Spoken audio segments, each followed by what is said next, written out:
Let's bring in Lieutenant Colonel Tony Shaffer right now. Colonel, good to see you. Thanks for joining us. Your reaction to the subject raised last night and Panetta's speech. Well, it's interesting that they've delayed this long into bringing up anything defense or national security related. Nothing the first night was even said about terror, despite the fact we've seen both domestically and on foreign soil a number of attacks. And I'm sorry, I disagree with Secretary Panetta. I've listened to the rhetoric on both sides, and what Trump has said several times. He's said that there's things we must do to actually increase the lethality of our operations, the effectiveness of our objectives, and frankly, the torture thing is in the eye of the beholder. And look, I've come out in my book, Operation Dark Heart, I'm not for torture, but torture defined by how we do it and what the enemy does is vastly different. So I think Panetta's language needs to be examined very carefully versus on what we should be able to do on the battlefield. And again, I'm not saying we should torture. I'm saying there's things we should be able to do which actually allow for us to break people and get information. So again, I think, yes, go ahead. And it's also very difficult to differentiate or distance yourself from the situation, which is reality. The U.S. has not gotten ahead of ISIS. The U.S. did not act fast enough, and they actually got stronger, this group, under Hillary Clinton and President Obama. Oh, absolutely. I mean, look at the laundry list of things. And President Obama made a comment recently about how he believes that Trump's rhetoric is helping ISIS. Not remotely. Maria, I've talked to members of the intelligence community in the Pentagon. There's no evidence of that at all. What is really clearly evident is the fact the president was told about the existence of ISIS by Mike Flynn, General Flynn, who's on often. Mike and I have spoken about this. He was behind the scenes trying to tell the president about this. The president, frankly, ignored it, and ignored it repeatedly. So the reason that ISIS exists to the level it does now is because of the president's complete and utter neglect of the threat that was defined 3 years ago.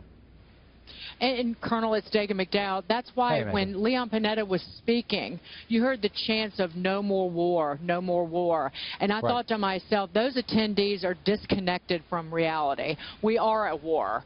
The ISIS, the Islamic State, radical Islamic terrorists are attacking innocents, are attacking priests and killing them.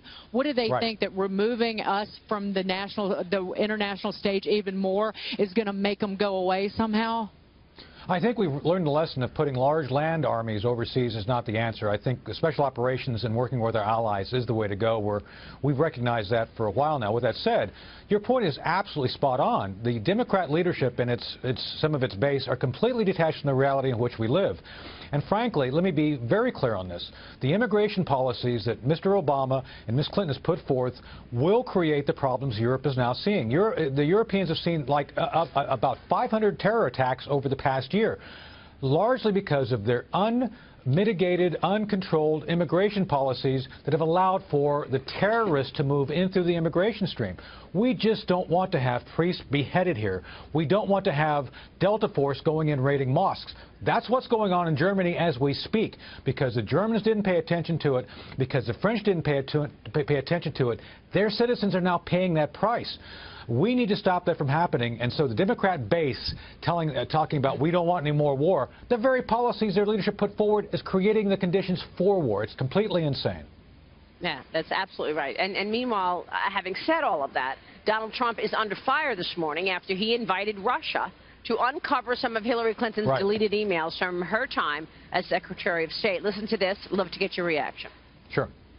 If it is Russia, which is probably not, nobody knows who it is, but if it is Russia, it's really bad for a different reason, because it shows how little respect they have for our country when they would hack into a major party and get everything.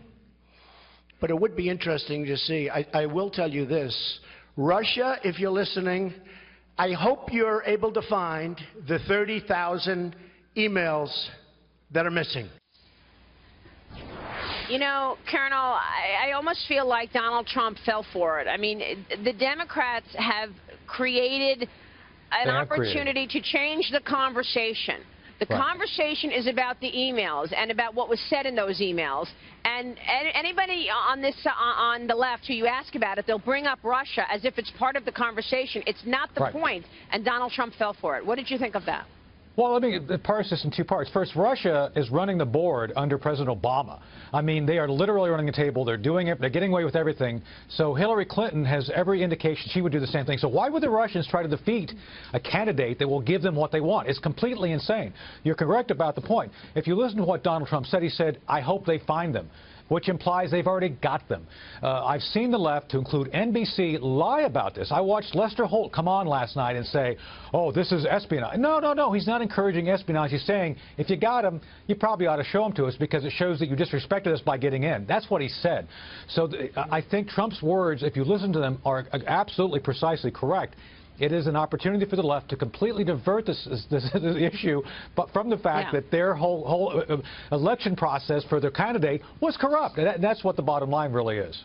And people hate this manipulation, Morgan. Absolutely. So, Colonel, yesterday I was at an event, and there were several NATO officials that were people that had worked in NATO that were in attendance. Right. You spoke earlier about working with our allies to defeat ISIS, and I think that there's no more important ally that we should be working with right now than NATO in order to defeat our in order to defeat ISIS. Our allies are being attacked.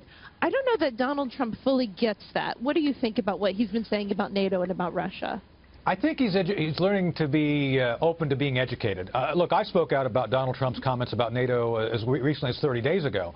NATO is a critical component of countering the Russian expansion as well as becoming a partner in going after ISIS. As a matter of fact, my think tank, London Center for Policy Research I'm part of, we're proposing the creation of an Arab NATO, which we've been working with our allies on. I've actually met with senior members of several missions here in Washington to discuss this with their government.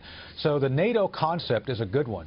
I agree with Trump that it needs to be revised heavily, and I think we would all recognize that, and I'll be talking to folks at the Pentagon later today about that very issue. Colonel, good to have you on the program. Thanks so much. Thank you. Lieutenant Colonel Shaffer joining us there.